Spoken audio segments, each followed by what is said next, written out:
having to work harder is something that I feel like I've just really come to terms with what that means. And it's about this notion as a child being told that you have to work 100% harder because people will judge you by the colour of your skin rather than the contents of your character. That work harder thing is definitely something that I relate to. Definitely growing up, I had my parents talk about, like, to achieve the thing that your next door neighbour can achieve, you have to work doubly as hard.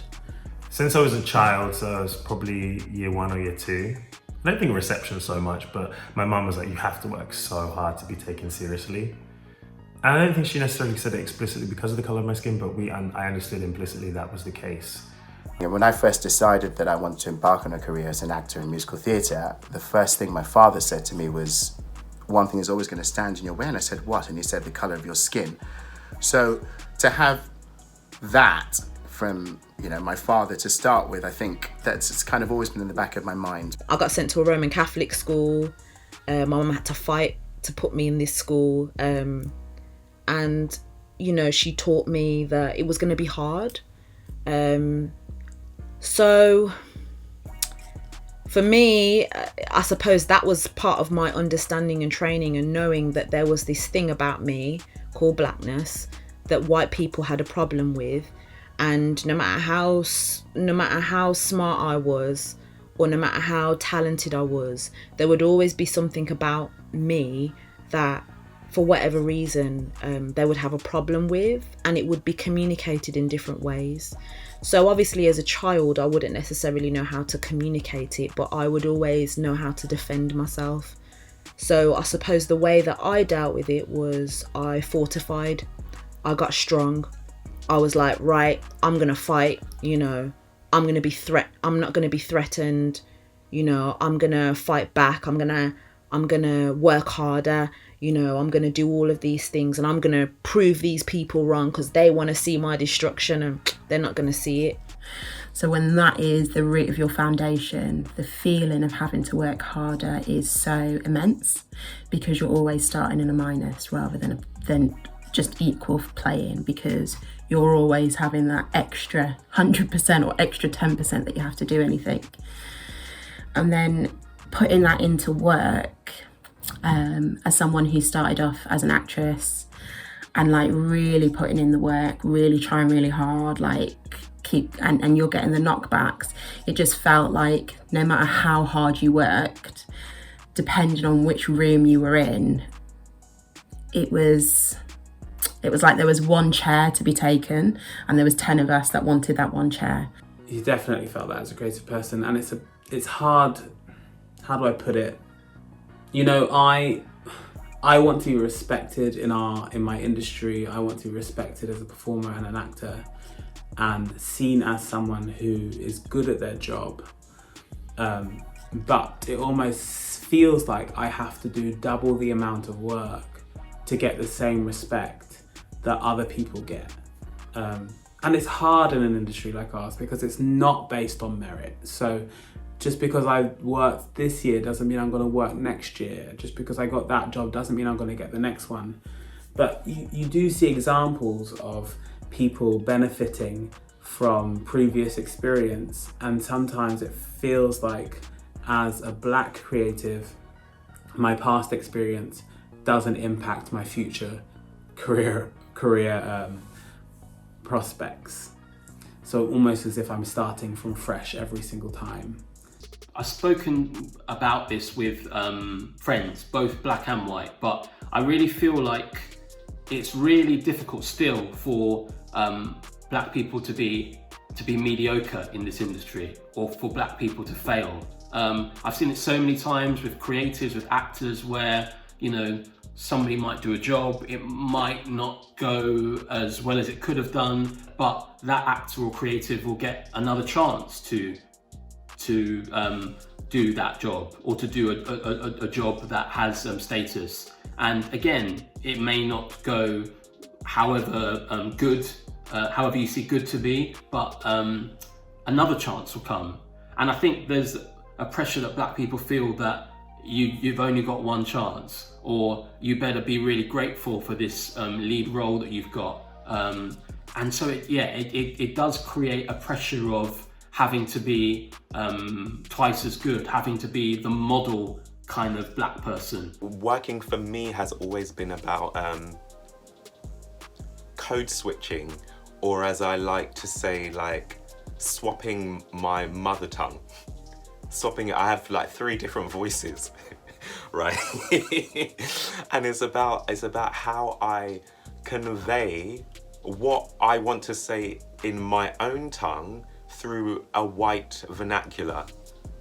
And so either that transpires in me being silent and not speaking my mind at all, or spending so much energy trying to format this new language to say what I really mean, that I'm spending so much energy and I'm not even talking about the work. And I think that's what I found a lot of in these elite establishments, where the majority of the people who help there are white, and they don't quite understand what it sounds like, what it feels like to say certain things. For instance, when someone says it's RP, what RP sounds like. RP is an accent for me. It's an accent. It's something that you have to go away and do the accent work for. And so I think when I've done it before, it's been slightly heightened. And they're like, no, it's just like how you talk. And I'm like, no, I don't talk with an RP accent. It's because that's how you're hearing me talk to you.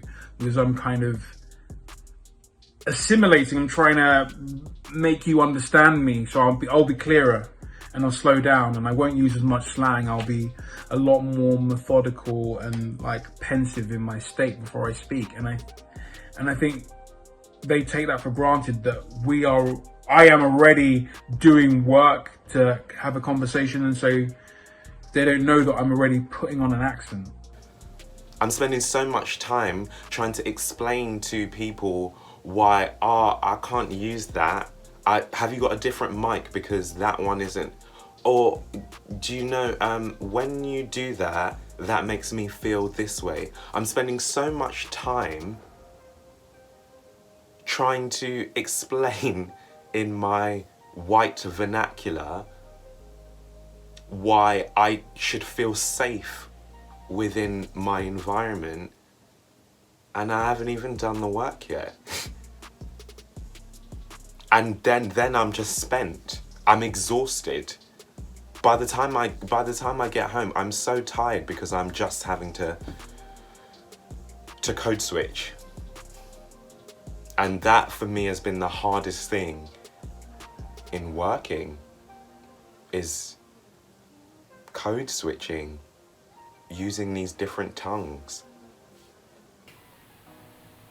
I've pretty much done that since I was a kid, like always doing things that people like, really just always trying to move in response to like what other people's negative expectations of me. You think I'm gonna be angry? I'm gonna be really nice. You think I'm not funny? I'm gonna be really funny. Do you know what I mean? And say little kind of like political stuff every now and then, but really I'm still like, I'm not being totally authentic, and I'm worried about this and how this organization's gonna say this and this director, and I'm just over it. It makes you absolutely miserable, and you'll look back at your life and be like, rah, I actually wasn't myself. I'm just done. In acting, in the casting process, there's so much talk about boxes and types and everything you're meant to fit into. And until recent years, black actors had to fit a particular mould or type. Even a few years ago, I was on tour and in a show and rehearsing a scene, and everything the director was trying to get out of me was, a particular stereotype of a black woman, and not all black actors or all black female roles actually need to fit the exact same mould. You know, we don't always have to have an we don't always speak like that in all the time in our daily lives, and just like any other race, black people don't all behave in the same manner. And I think that's been really difficult. Often seeing like black women as in like being super strong or really angry, and there's no kind of like in between, which sometimes you feel like you need to prove yourself, and then you have to kind of break that stereotype by how you speak or how you carry yourself, which is again boring and exhausting. You just want to be you just want to be angry when you're angry, strong, sexual, whatever. You want to be all of it, but often there is a feeling that you need to prove whiteness wrong. Like, I need to like break your stereotype about me, but you're not being yourself. So trying to kind of like be authentic can be tricky. Yeah. I'm running and constantly trying hard and working hard, proving myself. But at the cost of what? Because there's always going to be that one person or individual in a room who just makes you feel that small in a split second. And maybe it's about protection, about being meticulous about things and working really hard, that you're trying to always avoid those little microaggression bullets that come towards you, that I've received in working in this industry. For me, working harder and being the very best comes from growing up, being black and being poor, and knowing that unless you are clever enough, smart enough, talented enough, you will always be at the back of the queue. It just simply is not enough to be black and average, because our mentality has been, if you are 100% excellent, you can't be denied that opportunity, because what reason would there be to deny you the opportunity if you really, really are excellent and you are in the,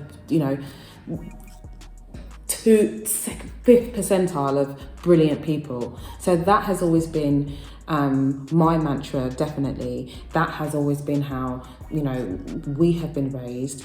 And so you do put that pressure on yourself. And because you see so few examples of success for people who look like you, it's even more incumbent on you to be excellent. So I think it's ingrained in a lot of us, and it does feel unfair because, in an industry where there's a mixed ecology of talent and skill, where, if you are white and you are average, you can still have access to the same opportunities as somebody else who looks like you but maybe is a bit better. If you are black and you are average, that's not good enough. So that's the work we have to do. There needs to be space for us to just be ordinary and normal.